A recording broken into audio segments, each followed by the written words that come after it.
The suburb of District 6 in Cape Town holds quite a special place in South African history as an example of forced removals during apartheid. And it's this legacy that the South African Heritage Resources Agency once protected. Now, within that community, there are important landmarks that need to be preserved. And one of those is Trafalgar High School, which opened back in 1912 and then later on played quite a critical role in the struggle for freedom. Activists such as Rahima Moosa, Dullah, Omar and Reggie September were former students at the school. So let's bring in now Ben Mwasinga for more details on this. He joins us from the South African Heritage Resource Agency to have this discussion. Ben, a pleasure having you, and thank you so much for your time this morning. Let's talk about the significance of District 6 now being declared a National Heritage Site.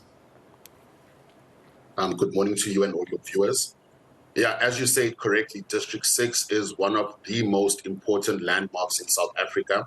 I think it captures the entire story of the development of the country. It was a very cosmopolitan area, very diverse area at the time.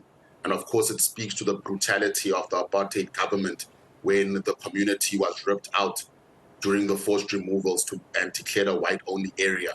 So District 6 is extremely significant, and the sites that we've identified for declaration are the remaining structures that were not destroyed by the apartheid government at the time. And I think that speaks to the national identity of all South Africans. With that being said, Ben, I mean, when you talk about the memory of the history of the area, I suppose that it shares in terms of, the role it can play in retelling the story over and again. What also is the role it can play in the reconstruction and the healing of our country, do you think?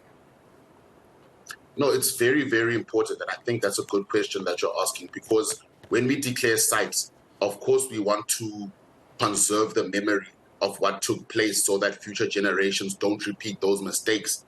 But most importantly, there is a memorialization and also a nation-building exercise that is taking place when we identify and declare these sites.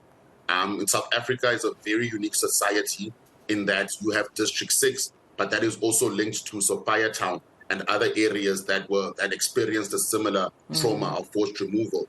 So what we do is to memorialize and we build the narrative. So while we are now looking at District 6, we will also be in future looking at other sites of forced removal. Yeah.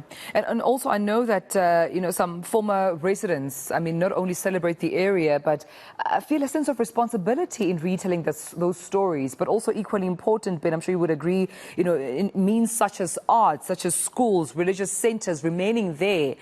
Those equally important, I understand, in that story being told. I spoke of Trafalgar High School, that school being constructed back in 1912, where some of the greatest activists, came from and schooled there. So those sites still very much, available, evident, still there to reiterate the storytelling behind District 6.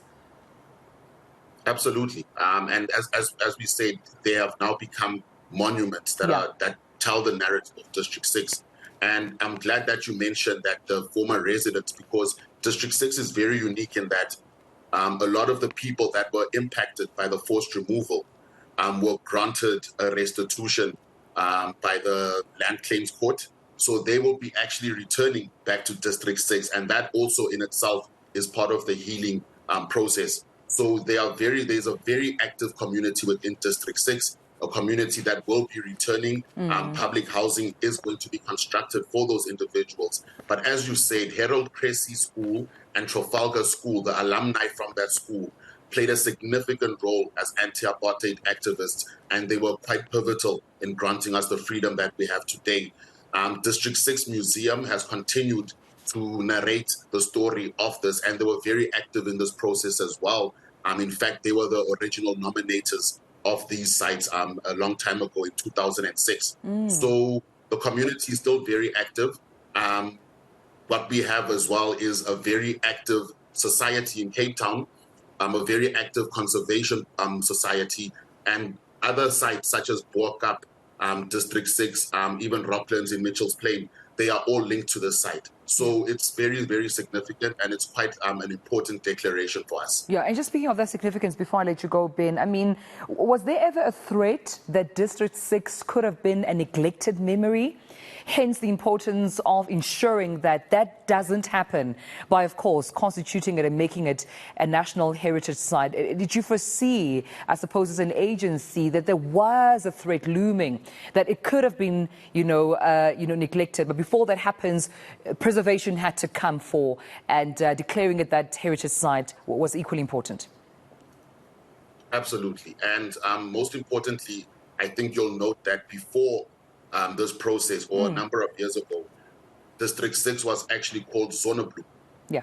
And we had to actually approach the Name Changes Commission to change it back to District 6 so that that memory is not lost. And following the name change, we can now identify these are the original structures that form part of this fabric. And let's make sure that they are conserved for future generations in perpetuity. More than that, though, this is only the first phase. We've only identified 8 sites. There are still other sites, for example, open spaces where the structures were destroyed.